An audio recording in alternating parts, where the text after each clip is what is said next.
సార్వత్రిక ఎన్నికలు ముగిసిన తర్వాత దిగ్గజ టెలికాం సంస్థలు రిలయన్స్ జియో, ఎయిర్టెల్, వొడాఫోన్, ఐడియా సంస్థలు భారీగా టారిఫ్ రేట్లు పెంచిన సంగతి తెలిసిందే. దీంతో గతంలో కంటే దాదాపు 20% వరకు ఎక్కువ రీఛార్జ్ కోసం వెచ్చించాల్సి వస్తుంది. ఈ క్రమంలోనే కొందరు బిఎస్ఎన్ఎల్ చౌక ప్లాన్లకు ఆకర్షితులు కాగా అప్రమత్తమైన జియో దిగొచ్చింది. సరసమైన ప్లాన్లు కొన్ని తీసుకొచ్చింది. రిలయన్స్ జియో వచ్చి రావడంతో సంచలనాలకు కేర్ ఆఫ్ గా నిలిచిందని చెప్పవచ్చు. అన్లిమిటెడ్ కాలింగ్, ఎస్ఎంఎస్లు, డేటా ఆఫర్లతో భారత టెలికాం రంగంలో ఒక విప్లవమే సృష్టించింది. అప్పటి వరకు పరిమిత కాలింగ్, డేటాతో గడిపిన జనం జియో రాకతో అన్లిమిటెడ్ కు మారిపోయారు. కాదు అలవాటు పడ్డారు. ఇదే క్రమంలో పోటీని తట్టుకునేందుకు, తమ ఉనికి నిలుపుకునేందుకు ఎయిర్టెల్, వొడాఫోన్, ఐడియా వంటివి కూడా దిగొచ్చాయి. అన్లిమిటెడ్ ప్లాన్స్ తీసుకురావాల్సి వచ్చింది. తర్వాత జియో పోటీని తట్టుకోలేక వొడాఫోన్, ఐడియా విలీనం కూడా కావాల్సి వచ్చింది. ఉన్నట్లుండి సజావుగా సాగుతున్న తరుణంలో 2 నెలల కిందట ఒకసారిగా జియో తొలుత టారిఫ్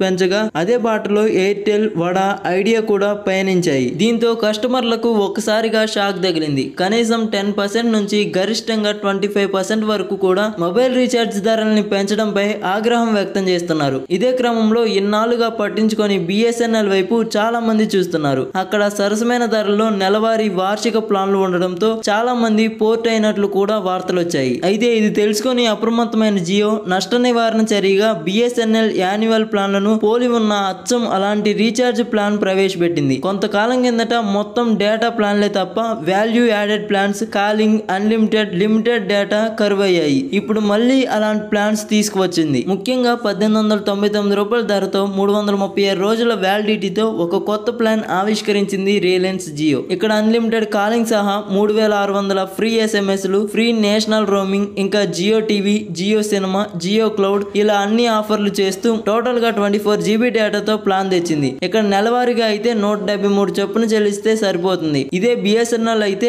అచ్చం ఇలాంటి బెనిఫిట్స్ తో ప్లాన్ ధర 1499 రూపాయలుగా ఉంది. డేటా అవసరం ఉన్న వాళ్ళకు నెలవారీగా ప్లాన్లు కనీసం 200కు పైగా ఉన్నాయని చెప్పొచ్చు. అది కూడా 28 రోజులు, 24 రోజులు, 18 రోజులు అని కాల పరిమితి తగ్గుకుంటూ ధరలు పెరుగుకుంటూ పోయాయి. కొందరు వైఫై ఉన్నవారు లేదా డేటా ఎక్కువగా అవసరం లేని వారు కూడా ఖచ్చితంగా డైలీ 1 GB, 2 GB డేటా ప్లాన్లతో రీఛార్జ్ చేసుకోవాల్సి వచ్చింది. దానికి ఇప్పుడు పరిష్కారంలా జియో మొత్తం 3 ప్లాన్లు తీసుకొచ్చింది. ఇక్కడ నెలవారీ ప్లాన్స్ అయితే 189 రూపాయలతో 2 GB డేటా, అన్లిమిటెడ్ కాలింగ్, 28 రోజుల పరిమితితో, ఇదే 84 రోజులకైతే 6 GB డేటా, అపరిమిత కాలింగ్ తో ప్లాన్స్ వస్తున్నాయి.